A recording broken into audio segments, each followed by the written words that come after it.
Thousands of people are expected to join the anti-corruption rally on September 21. Church leaders, student groups, and civic organizations said the protest will begin at Luneta before culminating at the People Power Monument. Organizers called the march a moral call against alleged anomalies in flood control projects, which are now under investigation. The date coincides with the anniversary of martial law, which organizers said is a reminder that abuses of power must never be tolerated. Now to talk more about the mass protest action on September 21, we have former Congressman Attorney Erin Tanyada joining us via Zoom. Good morning. Thanks for joining us again. Good morning, Angela and Angelo. Well, it's nice to have you Jego, back. hello, Jego. Jego. Long time Yeah, no. Jego na lang, attorney. Attorney, September 21 is a big day for everyone, no? So what can we expect sa what's going to happen on Sunday? Well, there are going to be two mobilizations. One at the Luneta, which also starts at 9 o'clock, and the other one at People Power. And some people will be already marching towards the People Power Monument as early also as 9 o'clock. There will be also a mass in the People Power Monument. And the other assembly point will also be at EDSA Shrine, where people will be marching starting at 1 p.m. And move towards the People Power Monument. So we have different activities for September 21, and it is not only concentrated in Metro Manila. There will be activities in Baguio, Bacolod, Cebu, Iloilo, and other archdioceses in order to send the message that corruption should stop in our country. And how many are we going to be expecting to join the rally? Well, we're expecting those who are really angry to come out. So Luneta might be a bigger rally. We might be expecting close to around, let's say, a conservative estimate around 100,000 there. And in the People Power Monument, maybe a conservative estimate anywhere at the minimum of 30,000 above. Yeah, I'd like to ask you, attorney, about yung underlying message nito. Well, we all know yung primary message is anti-corruption, but September 21 also coincides with martial law. While it's clear na hindi to political rally, but rather a rally against corruption, is this also a subtle message to the leader or the president of the country that things should never happen again what happened in the past? Well, if we go back also to September 21, one of the lessons that we've learned, is that even during martial law, one of the reasons why the declaration of martial law happened was to prolong and extend the term of President Marcos Sr.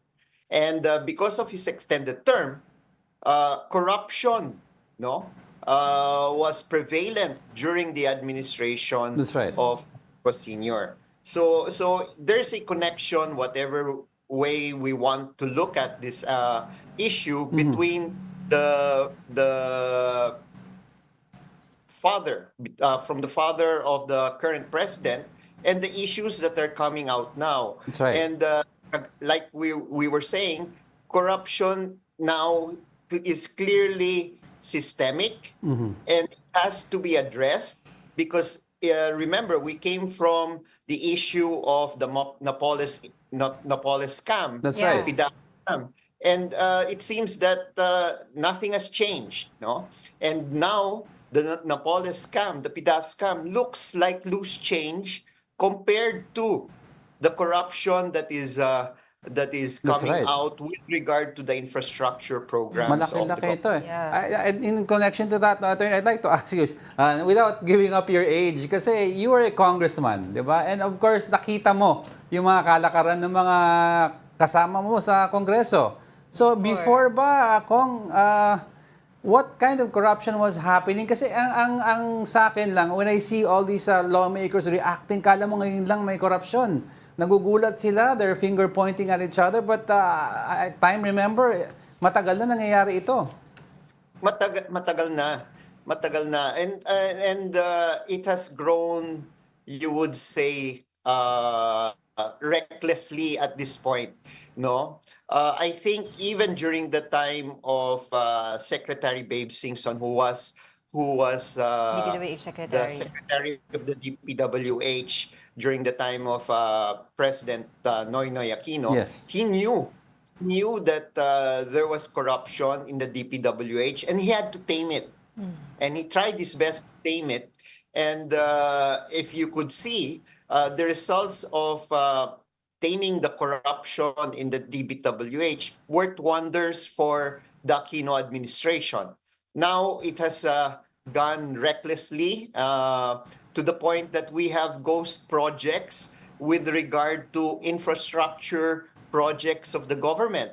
And this did not only happen, and this is one of the reasons why I'm raising the point that the affidavit of the Discayas just mentions 22 up to 25. No, they themselves admitted they were involved with DPWH contracts as early as 2013. Yes. And flood control projects as early as 2016. So there are 6 years that we have to look and beyond. No, if we want to understand how corruption is consummated in the Philippines. Now, now that President Bongbong Marcos himself is spearheading the investigation of, the corruption that is happening in our country by creating this ICI, kayo ba sa Tindig Pilipinas, do you feel the sincerity of this initiative by this government? Well, we'll give him the benefit of the doubt. No, let's see. He has an opportunity now to create his own legacy, and if he does not follow through with regard to filing cases and imprisoning, no, the people who are behind, and it should not be limited only, no, to the contractors. It should not be limited only to the Department of Public Works and Highways. Right. It should also go up to if there are congressmen or senators who are involved, no? Kailangan kasuhan at Right. kailangan ipakulong yan. Right. Importante yan eh. And if he doesn't do this, he would have missed the opportunity given to him. Yeah. Let's go look back during the time of President Noynoy Aquino. Yeah. He had already set the bar. Cases filed against senators, they were detained, but of course, sad to say, they were acquitted in the Sandigan Bayan. But at least President Aquino did not hesitate to go after people in high offices to and charge them with appropriate cases. Yun nga eh. I was gonna go there to ask you kasi ang what happened, cases were filed, tapos nakulong yung mga kilalang personality that were allegedly involved dun nga sa systemic corruption na yan. But after ng ibang administrasyon, nag-change ang administrasyon, nakalaya na. So, what would take PBBM, di ba, para ano mangyayari, para naman pagdating ng pagtapos ang kanyang administrasyon, hindi maulit yung nangyari na nag-file nga ng cases pero nakalaya naman after. Well, remember, ang importante dito ay case build-up, no? And I'm sure there are a lot of documents that are available to prove that there were ghost projects. And these documents will not lie, no? So it is important that the proper case build-up and evidence build-up is done by the proper agency. Second, kailangan yung i-appoint ang isang ombudsman na mapagkakatiwalaan ng taong bayan. Dahil kung yung ombudsman ay masabi po natin hindi mapagkakatiwalaan, there might be a mishandling of the cases that would be filed in the Sandigan Bayan, That's and right. this would lead to the dismissal of the charges. And this will be sad for the Filipino people if this happens. Attorney, you mentioned a while ago, this is the chance for PBBM to rectify what has been done sa past, or at least to improve upon his family legacy. But the question here is, and a lot of people have this sentiment, that does he have the moral ascendancy to fight corruption? The reason I ask you this is because he might be put in a spot na compromise siya to go after also big fish. Aside out of all the other projects, basta yung mga big fish, because siguro ang feeling ng iba may alam sila about PBBM that if he goes after them, baka siya rin ang makompromise. Well, he has to bite the bullet. It can't be denied that their family has been named in the Guinness Book of World Records as That's right. as one of the corrupt administrations. So he has to bite the bullet, and it can't be denied that not all the ill-gotten wealth of the former president, President Marcos Sr., has been recovered. No, so and this, whether they've stolen from the coffers of the Philippines, that has already been decided upon by the Supreme Court in a number of Yes. cases. And he is the administrator, di ba? Attorney, si PBBM is the administrator of their estate.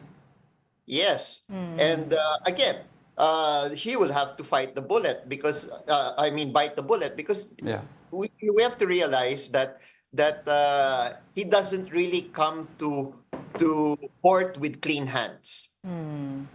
So if he really wants not to show that he is a different Marcos, then he has to see this through. If not, This is his opportunity, will kumbaga. really fail. All right. Well, we're talking about flood control projects na rin. What do you think about this ongoing investigations both in the lower house and upper house? Nagtuturoan sila. Oo, din. Tsaka may usapan din na baka sa lower house they will end the hearing and just, endorse everything to the ICI. Well, that's good, no? But I would even prefer that while the ICI starts its investigation, that an independent commission created by law, no, is fast-tracked. Because if you look at the powers of the ICI right now, walang contempt powers Yeah, by yeah. invitation, and if ever the powers are within the executive branch. Now, of course, it would look funny if the members of the House or documents coming from the House will not be shared with the That's ICI. Ang tanong dyan, may tinatago pa kayo. Kung hindi magpapakita, ano ngayon magiging kapangyarihan ng ICI to compel That's right.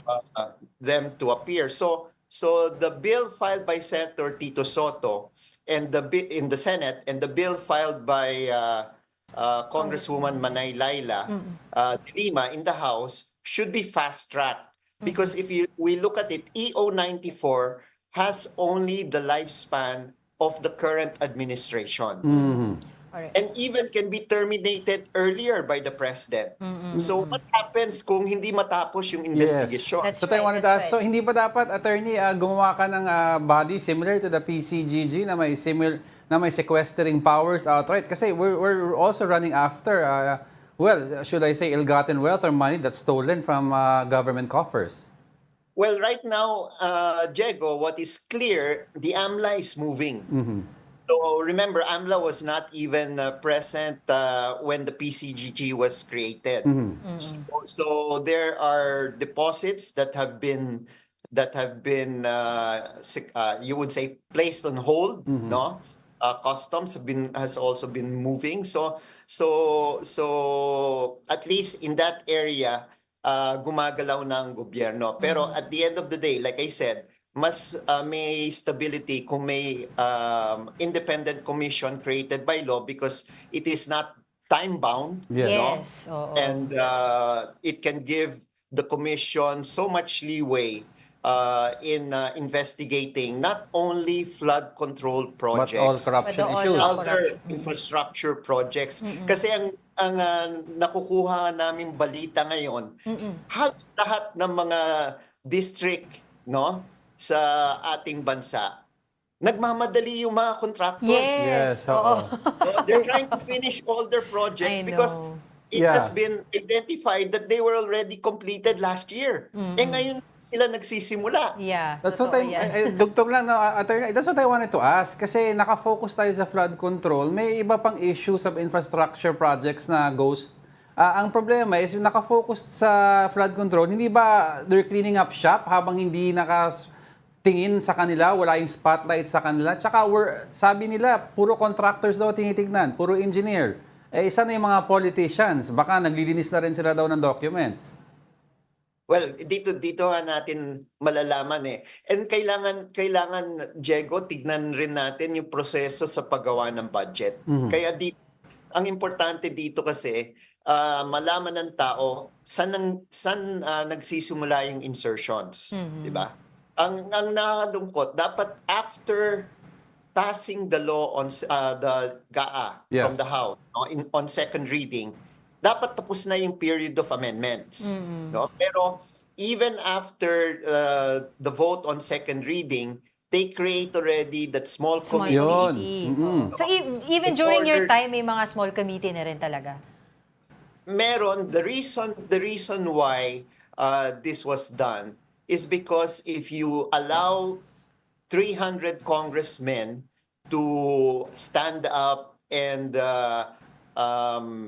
propose their amendments to the GAA, matatagalan talaga yung proseso. That's right. That was the reason then. So we have to revisit this. Even if it takes such a long time, dapat once there is a vote on second reading, tapos na yan. No?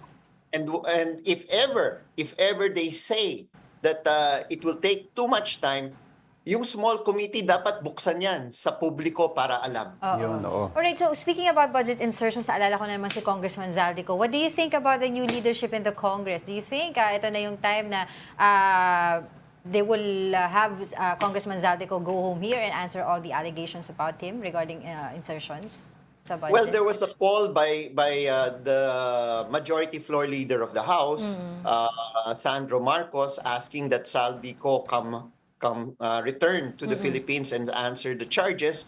We shall see, no? We shall see. And I think the move of the current House leadership to stop